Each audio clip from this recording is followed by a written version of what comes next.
ఓం శ్రీ గురుభ్యో నమ. ఓం శ్రీ సాయినాథాయ నమ. సాయి భక్తులకు నమస్కారం. బాబావారి ఆశీర్వాదంతో అందరూ ఆరోగ్యంగా సంతోషంగా సుఖంగా ఉన్నారని అనుకుంటున్నాను. శ్రీ సాయి సచ్చరిత్రం 47వ అధ్యయనం. బాబా చెప్పిన వీరభద్రప్ప చెన్న బస్వప్ప అంటే వాళ్ళిద్దరూ మరుజన్మలో పాము కప్ప కథ. గత అధ్యయనంలో 2 మేకల పూర్వ వృత్తాంతమును బాబా వర్ణించెను. ఈ అధ్యయనమున కూడా అట్టి పూర్వ వృత్తాంతములు వర్ణించు వీరభద్రప్ప చెన్నబసవప్ప యొక్క కథలు చెప్పెదము. ప్రస్తావన: శ్రీ సాయి రూపం పావనమైనది. ఒక్కసారి వారి వైపు దృష్టి నిడిగించినచో అంటే వారి ఎందే దృష్టి యున్నచో ఎన్నో గత జన్మల విచారమును నశింపజేసి అంటే ఎన్నో జన్మల నుంచి వస్తున్న విచారమంతా కూడా వెళ్ళిపోతుంది. ఎంతో పుణ్యం ప్రాప్తించు నటుల జేయును. వారి దయాదృష్టి మనపై బరిపినచో మన కర్మ బంధములు వెంటనే విడిపోయి మన ఆనందమున పొందెదము.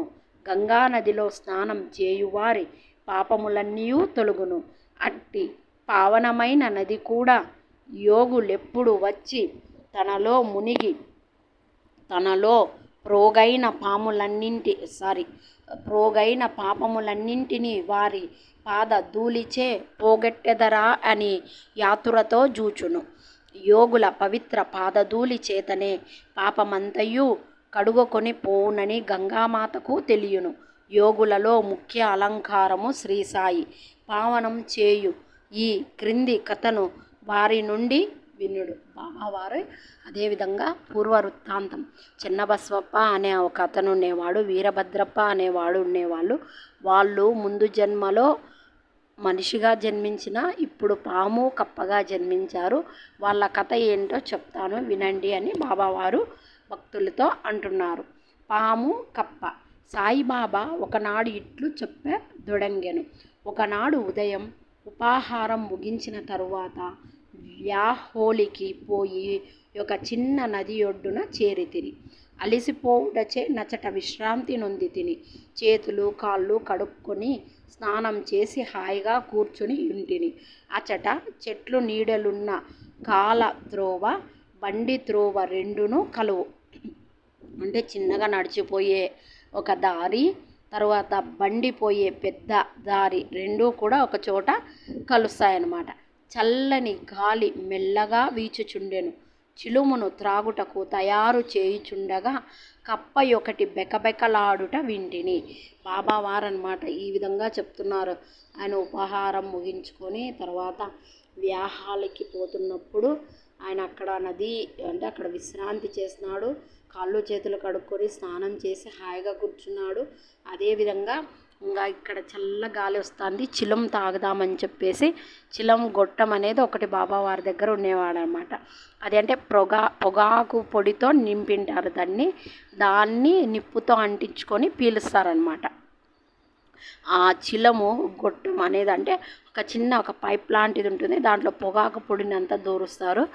దాన్ని బాబావారు అంటే సట్కాతో ఇలా అని భూమిలోకి అగ్గి వస్తుందన్నమాట. అగ్గి నీరు దాన్ని అంటించుకొని చిలం త్రాగదామని తయారు చేసుకుంటుంటే ఒక కప్ప బెకబెకలాడుట వింటిని. అంటే బాబావారు ఏంటి, చిలం త్రాగటం ఏంటి అని మీరు ఇక్కడ అనుకోవచ్చు సాయి భక్తులు. కానీ ఇక్కడ ఏంటి అంటే ఆయన బాబావారు గురువు, సద్గురువు. ఆయన చేసే ప్రతి పనిలోనూ ఒకటి మనకు బోధించేటట్లు ఉంటుందన్నమాట. కాబట్టి అంటే దాన్ని తీసుకోవడం వల్ల మీ ఆరోగ్యం చెడిపోతుంది, నేను తీసుకోవడం వల్ల దానికి రెసిస్టెంట్గా ఉండగలుగుతాను, అంటే నా ఆరోగ్యం ఏమీ చెడిపోదు అన్నట్టు అనమాట. అది బాబావారికి అలవాటు. ఆ విధంగా చిలం త్రాగుతూ ఉంటారు. సో ఇక్కడ కప్ప ఒకటి బెకబెకలాడుతూ ఉంటే చెకుముకు రాయి కొట్టి నిప్పు తీయచుండగా ఒక ప్రయాణికుడు వచ్చి నా పక్కన కూర్చుండెను. నాకు అంటే బాబావారు సట్కాతో కాదు, చెకుముకు రాయితో ఒకటికొకటి రాయి కొట్టి నిప్పుని సృష్టిస్తున్నాడు. అప్పుడు ఒక ప్రయాణికుడు వచ్చి నా పక్కన కూర్చుండెను. నాకు నమస్కరించి తన ఇంటికి భోజనమునకు రమ్మని వినయముతో ఆహ్వానించెను. అతడు చిలుము వెలిగించి నాకు అందజేసెను. కప్ప బెకబెకమనుట తిరిగి వినిపించెను. అతడు అదేమియో తెలుసుకొన గోరెను. ఒక కప్ప తన పూర్వ జన్మ పాప ఫలము ననుభవించుచున్నదని చెప్పి తిని, గత జన్మలో చేసిన దాని ఫలం నీ జన్మలో అనుభవించు తీరవలయను. దానిని గూర్చి దుఃఖించినచో ప్రయోజనం లేదు. వాడు చిలుమును బీల్చి నాకందజేసి తానే స్వయముగా పోయి చూచెదనని చెప్పెను. ఒక కప్ప పాముచే పట్టుకొనబడి ఎరచుచుండెననియు, గత జన్మలో రెండును దుర్మార్గులే గాన ఈ జన్మ యందు గత జన్మ యొక్క పాపమును ఈ దేహముతో అనుభవించుచున్నవనియో చెప్పి తిని, అతడు బయటకు పోయి ఒక నల్లని పెద్ద పాము ఒక కప్పను నోటితో పట్టుకొని యుండుట చూచెను. అతడు నా వద్దకు వచ్చి 10-12 నిమిషములలో పాము కప్పును మృంగునని చెప్పెను. నేనిట్లంటిని, లేదు, అట్లు జరగనేరదు. నేనే దాని తండ్రిని, అంటే రక్షకుడును. నేనచటనే యున్నాను. పాము చేత కప్పనెట్లు తినిపించెదను? నేనిక్కడ ఊరకనే యున్నానా? దాని నెట్లు విడిపించెదనో చూడు. చిలుము పీల్చిన పిమ్మట మేము స్థలమునకు పోతిమి. అతడు భయపడెను. నన్ను కూడా దగ్గరకు పోవద్దని హెచ్చరించెను. పాము మీద పడి కరుచునని వాని భయము. అతని మాట లెక్కించకపోయి నేను ముందుకు పోయి ఇట్లంటిని, ఓ వీరభద్రప్ప, నీ శత్రువు చెన్న బసవప్ప కప్ప జన్మ ఎత్తి పశ్చాత్తాపపడుట లేదా? నీవు సర్పజన్మమెత్తినప్పటికీ వాని యందు శత్రుత్వము వహించియున్నావా? చీ, సిగ్గు లేదా? మీ ద్వేషములను విడిచి శాంతింపుడు. ఈ మాటలు విని యా సర్పము కప్పను వెంటనే విడిచి నీటిలో మునిగి అదృశ్యమయ్యెను. కప్ప కూడా గంతు వేసి చెట్టు పొదలలో దాగెను. బాటసారి ఆశ్చర్యపడెను. మీరన్న మాటలకు పాము కప్పనెట్ల వదిలి అదృశ్యమయ్యెను? వీరభద్రప్ప ఎవరు? చెన్నబసవప్ప ఎవరు? వారి శత్రుత్వమును కారణమేమి అని అతడు ప్రశ్నింపగా, నతనితో కలిసి చెట్టు మొదటికి పోయి తిని చిలుము కొన్ని పీల్పులు పీల్చి నతనికి వృత్తాంతమును ఈ రీతిగా బోధించి తిని, మా ఊరికి 4-5 మైళ్ళ దూరమున ఒక పురాతన శివాలయం గలదు. అది పాతబడి శిథిలమయ్యెను. ఆ గ్రామంలోని ప్రజలు దానిని మరమ్మత్తు చేయుటకై కొంత ధనము ప్రోగ చేసిరి. కొంత పెద్ద మొత్తము ప్రోగైన పిమ్మట పూజ కొరకు తగిన ఏర్పాటు చేసిరి. మరమ్మత్తు చేయుట కంచనా వేసిరి. ఊరిలోని ధనవంతుని కోశాధికారిగా నియమించి సర్వం అతని చేతిలో పెట్టిరి. లెక్కలను చక్కగా రాయు బాధ్యత వానిపై పెట్టిరి. వాడు పరమ లోభి. దేవాలయం బాగు చేయుటకు చాలా తక్కువ వ్యాయము చేసెను. దేవాలయములో నేమీ అభివృద్ధి కానరాలేదు. అతడు ధనమంతయు ఖర్చు పెట్టెను. కొంత తాను మృంగెను. తన సొంత డబ్బు కొంచెమైనను దానికై వెచ్చించలేదు. తీయని మాటలు చెప్పువాడు. అభివృద్ధి కాకుండుటకేవో కారణములు చెప్పేవాడు. గ్రామస్తులు తిరిగి వాని వద్దకు పోయి అతడు సొంతముగా తగిన ధన సహాయం చేయిన ఎడల మందిరం వృద్ధి కాదని చెప్పిరి. వాని అంచనా ప్రకారం పని సాగించవలసినదని చెప్పుచు మరికొంత ద్రవ్యం వసూలు చేసి అతనికిచ్చిరి. వాడు ఆ ధనమును పుచ్చుకొని పూర్వము వలనే యూరక కూర్చుండెను. కొన్నాళ్ళ పిమ్మట మహాదేవుడు వాని భార్యకు కలలో కనిపించి ఇట్లు చెప్పెను, నీవు లేచి దేవాలయపు శిఖరమును గట్టుము. నీవు ఖర్చు పెట్టుదానికి 100 రెట్లు ఇచ్చెదను. ఆమె ఈ దృశ్యమును తన భర్తకు చెప్పెను. అది ధనము వ్యాయమగుటకు హేతు వగునేమో అని భయపడి ఎగతాళి చేయుచు అది ఉత్త స్వప్నమనియు దానిని నమ్మనవసరం లేదనియు, లేకున్నచో దేవుడు తనకు స్వప్నంలో గనపడి ఏల చెప్పలేదనియు, తాను మాత్రం దగ్గర లేకుండానా అనియు, ఇది దుస్వప్నము వలె కనిపించుచున్నదనియు, భార్యాభర్తలకు విరోధం కల్పించున్నట్లు తోచుచున్నదనియు అతడు సమాధానం చెప్పెను. అందుచే ఆమె ఊరుకొనవలసి వచ్చెను. దాతలను బాధించి వసూలు చేయు పెద్ద మొత్తము చందాల యందు దేవునకు ఇష్టముండదు. భక్తితోనూ ప్రేమతోనూ మన్ననతోనూ ఇచ్చిన చిన్న చిన్న మొత్తముల కలయిక మొత్తములైకైన దైవ మిష్టపడును. కొన్ని దినముల పిమ్మట దేవుడామెకు స్వప్నలో తిరిగి కనిపించి ఇట్లనెను, భర్త దగ్గరున్న చందాల గూర్చి చికాకు చెందనవసరం లేదు. దేవాలయం నిమిత్తమేమైనా వ్యయం చేయుమని అతని బలవంతం చేయవద్దు. నాకు కావలసినవి భక్తి మరియు సద్భావము. కాబట్టి నీకిష్టమున్న సొంతము దేదైనా ఇవ్వవలెను. ఆమె తన భర్తతో సంప్రదించి తన తండ్రి తనకిచ్చిన బంగారు నగలు దానం చేయు నిశ్చయించెను.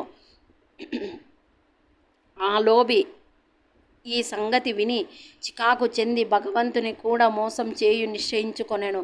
ఆమె నగలెంతో తక్కువ ధర కట్టి 1000 రూపాయలకు తానే కొని నగదునకు బదులుగా ఒక పొలమును దేవాదాయముకు నిచ్చెను. అందులకు భార్య సమ్మతించెను. ఆ పొలము వాని సొంతం కాదు, అది ఒక పేదరాలగు డుబ్కీ అను ఆమెది. ఆమె దానిని 200 రూపాయలకు కుదువపెట్టి యుండెను. ఆమె దానిని తీర్చలేకపోయెను. ఆ టక్కరి లోభి తన భార్యను, డుబ్కీని, దైవమును అందరినీ మోసగించెను. ఆ నేల పనికిరానిది, సాగులో లేనిది, దాని విలువ చాలా తక్కువ, దాని వలన ఆదాయమేమీ లేదు. ఈ వ్యవహారమిట్లు సమాప్తి చెందెను. ఆ పొలమున పూజారి ఆధీనములో నుంచిరి. అందులకతడు సంతసించెను. కొన్నాళ్లకు ఒక చిత్రము జరగెను. గొప్ప తుఫాను సంభవించెను. కుంభవృష్టి కురిసెను. లోభి ఇంటికి పిడుగుపాటు తగిలి వాడు వాని భార్య చనిపోయిరి. డుబ్కీ కాలగతి చెందెను. తరువాతి జన్మలో ఆ లోభి మధురా పట్టణంలోనొక బ్రాహ్మణ కుటుంబంలో పుట్టి వీరభద్రప్ప అను పేరు నుండెను. అతని భార్య పూజారి కుమార్తెగా జన్మించెను. ఆమెకు గౌరీ అని పేరు పెట్టిరి. డుబ్కీ మందిర గొరవనింటిలో మగ శిశువుగా జన్మించెను. గొరవనింటిలో అతనికి చెన్నబసవప్ప అని నామమిడిరి. ఆ పూజారి నా స్నేహితుడు. అతడు నా వద్దకు తరచుగా వచ్చుచుండెను. నా వద్ద కూర్చుండి మాట్లాడుచూ చిలుము పీల్చెడివాడు. అతని కుమార్తె గౌరీ కూడా నా భక్తురాలు. ఆమె త్వరగా నెదుగుచుండెను. ఆమె తండ్రి వరుణకై వెదుకుచుండెను. ఆ విషయమై చికాకు పడనవసరం లేదనియూ ఆమె భర్త తానై వెదుకుకొని వచ్చుననియూ నేను చెప్పితిని. బాబావారు చెప్పారు. కొన్నాళ్లకు వీరభద్రప్ప అను ఒక బీద బ్రాహ్మణ బాలుడు భిక్షకై పూజారి ఇంటికి వచ్చెను. పూజారి నా సమ్మతి ప్రకారం వానికి గౌరీనిచ్చి పెండ్లి చేసెను. అతడు కూడా నా భక్తుడయ్యెను. ఏలన పిల్లను కుదిర్చితినని అతడు నా యందు విశ్వాసం చూపుచుండెను. వాడు ఈ జన్మలో కూడా ధనమునకై మిగులు తాపత్రయపడుచుండెను. నా వద్దకు వచ్చి అతడు కుటుంబముతో నుండుటచే తనకెక్కువగా ధనం వచ్చునట్లు చేయుమని బ్రతిమాలుచుండెను. ఇట్లుండగా కొన్ని విచిత్రములు జరిగెను. ధరలు హఠాత్తుగా పెరిగెను. గౌరీ అదృష్టం కొలది పొలమునకు ధర పెరిగెను. కానుకగా నిచ్చిన పొలం 1,00,000 రూపాయలకు అమ్మిరి. ఆమె ఆభరణములు విలువకు 100 రెట్లు వచ్చెను. అందులో సగము నగదుగా నిచ్చిరి. మిగతా దాని 25 వాయిదాలతో ఒక్కొక్క వాయిదాకు 2,000 రూపాయల చొప్పున ఇచ్చుటకు నిశ్చయించిరి. అందుకందరూ సమ్మతించిరి. కానీ ధనమునకై తగులాడిరి. సలహా కొరకు నా వద్దకు వచ్చిరి. యాస్తి మహాదేవునిది కాబట్టి పూజారిది. పూజారికి కొడుకులు లేనందున సర్వహక్కులు గౌరీకి వచ్చెను. ఆమె సమ్మతి లేనిదే ఏమీయూ ఖర్చు చేయవద్దని చెప్పితిని. ఆమె భర్తకు ఈ పైకముపై నెట్టి అధికారం లేదని బోధించితిని. ఇది విని వీరభద్రప్ప నాపై కోపగించెను. ఆస్తిపై గౌరీకే హక్కు గలదని తీర్మానించి దానిని కబళించుటకు నేను యత్నించుచున్నానని నుడివెను. అతని మాటలు విని భగవంతుని ధ్యానించి ఊరుకొంటిని. వీరభద్రప్ప తన భార్య గౌరీని తిట్టెను. అందుచే ఆమె పగటిపూట నా వద్దకు వచ్చి ఇతరుల మాటలు పట్టించుకోవద్దనియూ తనను కూతురుగా జూచుకొనవలెననియూ వేడుకొనెను. ఆమె నాశ్రయమును కోరుటచే నేనామెకు రక్షించుటకు 7 సముద్రములైనా దాటుదనని వాగ్దానమిచ్చితిని. ఆనాడు రాత్రి గౌరీకొక స్వప్న దృశ్యం కనబడెను. మహాదేవుడు స్వప్నంలో కనిపించి ఇట్లనెను, ధనమంతయు నీదే, ఎవరికి నేమియూ ఇవ్వవలదు. చెన్న బసవప్పతో సలహా చేసి దేవాలయపు మరమ్మత్తు నిమిత్తం కొంత ఖర్చు చేయుము. ఇతరములకై వ్యాయం చేయవలసి వచ్చినప్పుడు మసీదులోనున్న బాబా సలహా తీసుకొమ్ము. గౌరీ నాకీ వృత్తాంతమును తెలిపెను. నేను తగిన సలహానిచ్చితిని. అసలు తీసుకుని వడ్డీలో సగం మాత్రం చిన్న బసవప్పకివ్వమనియు వీరభద్రప్ప కిందులో జోక్యం లేదనియు నేను గౌరీకి సలహానిచ్చితిని. నేనిట్లు మాట్లాడుచుండగా వీరభద్రప్ప చిన్న బసవప్ప కొట్లాడుచు నా వద్దకు వచ్చిరి. సాధ్యమైనంత వరకు వారిని సమాధానపరిచితిని. గౌరీకి మహాదేవుడు చూపిన స్వప్న దృశ్యము చెప్పి తిని. వీరభద్రప్ప మిగులు కోపించి చిన్న బసవప్పను ముక్కలు ముక్కలుగా నరికెదనని బెదిరించెను. చిన్న బసవప్ప పిరికివాడు. వాడు నా పాదములు పట్టి నన్నే ఆశ్రయించెను. కోపిష్టి శత్రువు బారి నుండి కాపాడేదనని నేను వానికి వాగ్దానం చేసి తిని. కొంతకాలమునకు వీరభద్రప్ప చనిపోయి పాముగా జన్మించెను. చిన్న బసవప్ప కూడా చనిపోయి కప్పగా జన్మించెను.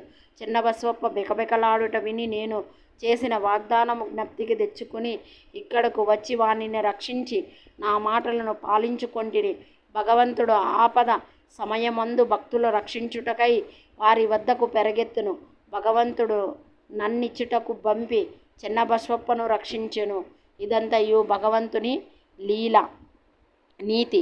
ఈ కథ వల్ల మనం నేర్చుకొనిన నీతి ఏమనగా ఎవరు చేసిన దానిని వారే అనుభవించవలెను. ఈ కథ వల్ల నీతి ఏంటి? ఏమనగా ఎవరు చేసిన దానిని వారే అనుభవించవలెను.